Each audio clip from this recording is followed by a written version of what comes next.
নমস্কাৰ সমূহ দৰ্শকলৈ মই আন্তৰিক অভিনন্দন জ্ঞাপন কৰিছো। মই ডাক্তৰ প্ৰণিতা শইকীয়া, মুখ্য পৰামৰ্শদাতা মাইক্ৰবায়লজি বিভাগৰ GNRC হস্পিটেলৰ পৰা। আজি মই বিশ্ব মেলেৰিয়া দিৱস উপলক্ষে কিছু কথা অৱগত কৰো বুলি আপোনালোকৰ সন্মুখলৈ আহিছো।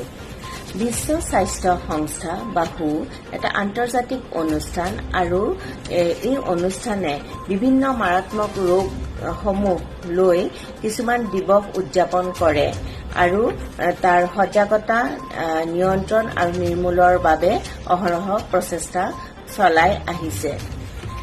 সেয়ে বিশ্ব মেলেৰিয়া দিৱস উদযাপনৰ উদ্দেশ্যই হৈছে মানুহখিনিক সজাগ কৰি তোলা আৰু এই বিষয়ে জ্ঞাত কৰা আৰু এই নাগৰিকসকলৰ সহযোগত মেলেৰিয়া নিৰ্মূলৰ ফালে আগবঢ়া। ইয়াৰ উপৰিও এটা বছৰত কিমানখিনি সুফল পোৱা গ'ল বা কিমানখিনি জনস্বাস্থ্যৰ উন্নতি হ'ল বা তাৰ পৰিসংখ্যাসমূহ সংগ্ৰহ কৰি বিশ্লেষণ কৰি পৰৱৰ্তী সময়ত যাতে নিৰ্মূলৰ বাবে আমি বা উদ্দেশ্যত উপনীত হ'ব পাৰো বা সমস্যা ত্বৰান্বিত কৰিব পাৰো, তাৰ বাবে এই দিৱসসমূহ পালন কৰা হয়। মেলেৰিয়া সৃষ্টি কৰা পৰজীৱী এটা জীৱ যাক প্ৰটোজন বুলি কোৱা হয় আৰু প্ৰটোজনৰ এটা ফেমিলি হল প্লাজমডিয়াম আৰু এই প্লাজমডিয়ামৰ 4টা স্পিচিছ থাকে: plasmodium vivax, plasmodium falciparum, plasmodium malariae and ovale. আমাৰ ভাৰতবৰ্ষত বিশেষকৈ প্লাজমডিয়াম ফালচিফেৰাম আৰু প্লাজমডিয়াম ভাইভেক্স পোৱা যায়। এইবাৰ যি বিশ্ব মেলেৰিয়া দিৱস, তাৰ বাবে যিটো বিষয়, সেই বিষয় হৈছে harness innovation to reduce the malaria disease burden and save life. মানে নতুন নতুন উপায় অৱলম্বন কৰি হলেও মেলেৰিয়া ৰোগ নিয়ন্ত্ৰণ কৰি মানুহক এই ৰোগৰ পৰা হাত সৰোৱাৰ ব্যৱস্থা কৰা। ইয়াৰ লগতে we can conquer the terrible illness and enhance people livelihood। আৰু এই ভয়ংকৰ ৰোগবিধ আমি নিশ্চয় জয় কৰিব পাৰিম আৰু উন্নত জীৱন জীয়াই থাকিব পাৰিম।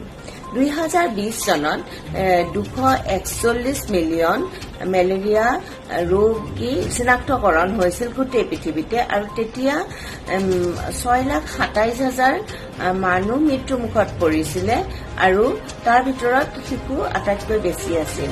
আমেৰিকা যুক্তৰাষ্ট্ৰত প্ৰতি বছৰে 2,000 ৰোগী চিনাক্তকৰণ হয় আৰু এই ৰোগীসকলৰ চিনাক্তকৰণ হয় আৰু এই ৰোগীসকল বিশেষকৈ সাব সাহাৰান আফ্ৰিকা বা সাউথ ইষ্ট এছিয়াৰ পৰা যোৱা ভ্ৰমণকাৰী বা তাত কাম কৰিবলৈ যোৱা মানুহসকলৰ বিশেষকৈ তাত চিনাক্তকৰণ হয়। 1950 চনতে কিন্তু আমেৰিকাত মেলেৰিয়া সম্পূৰ্ণভাৱে নিৰ্মূল কৰিবলৈ পাৰিছিল।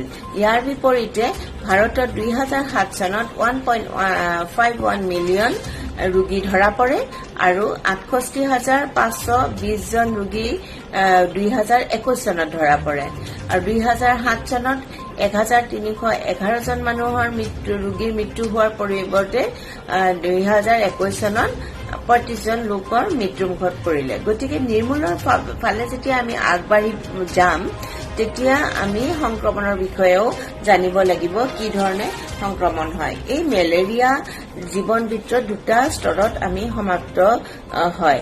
যেনেকে মানৱ দেহত ইয়াৰ আছেক্সুৱেল প্ৰণালীৰ দ্বাৰা বংশ বৃদ্ধি হয়, তাৰ ফলত মতা আৰু মাইকী গেমেট'চাইটৰ সৃষ্টি হয়। ইয়াৰ পিছত যেতিয়া মাইকী এনফিলিন মস্কুইটই মহে মানুহক কামুৰিব, তেতিয়া এই গেমেট'চাইটছবিলাক মহৰ দেহত যায় আৰু তাত ফিউজন হৈ বা ক্ৰমবিৱৰ্তন হৈ স্পৰজইটছৰ সৃষ্টি হয়।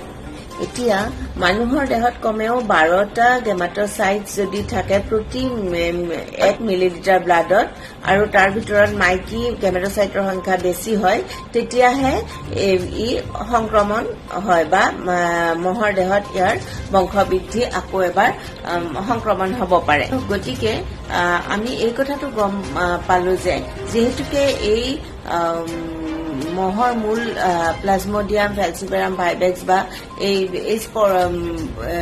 বীজাণু ধ্বংস কৰিবলৈ লাগিব বা আমি মহৰ ধ্বংস কৰিব মহ নিয়ন্ত্ৰণ কৰিবলৈ লাগিব।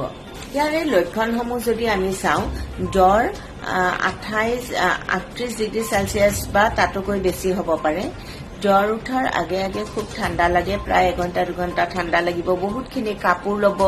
তাৰপিছত জ্বৰ উঠাৰ পিছত সেই সময়ত মূৰ বিষাব, গা বিষাব বা পেট বিষাব পাৰে, বমি হ'ব পাৰে, পায়খানা হ'ব পাৰে আৰু তাৰপিছত কিন্তু লাহে লাহে আকৌ 2 ঘণ্টামানৰ পিছত 2-3 ঘণ্টাৰ পিছত ঘামি ঘামি জ্বৰটো কমি যায়। এয়া হ'ল লক্ষণ। গতিকে এনে লক্ষণ যেতিয়া দেখা পাব, আপোনালোকে চিকিৎসকৰ ওচৰলৈকে যাব, যিহেতুকে ঔষধ উপলব্ধ।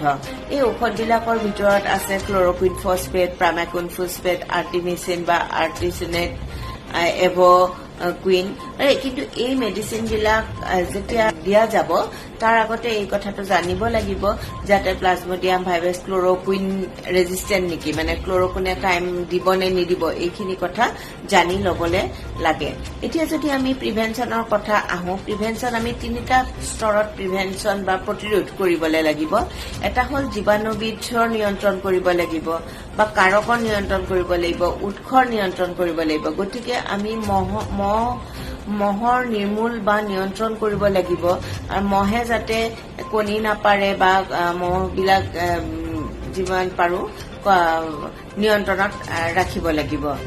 ইয়াৰ উপৰিও মানুহে যেতিয়া নিজকে মহৰ পৰা কামোৰাৰ পৰা নিজকে কিন্তু আঁতৰত ৰাখিব লাগিব। যেনেকে ৰিপেলেণ্ট ব্যৱহাৰ কৰিব পাৰি, ডিটযুক্ত ৰিপেলেণ্ট বা লং স্লিভছ বা লং পেণ্ট পিন্ধি থাকিবলৈ লাগে যাতে মহে নাকামোৰে, নহলে বা নেটযুক্ত ঔষধযুক্ত নেট ব্যৱহাৰ কৰিব লাগে ঘৰত। দুৱাৰ খিৰিকী বিলাকত মহ যাতে সোমাব নোৱাৰে, জালিকটা খিৰিকীৰ লগত জালিকটা জাল ব্যৱহাৰ কৰিব পাৰে যাতে মহ ঘৰৰ ভিতৰত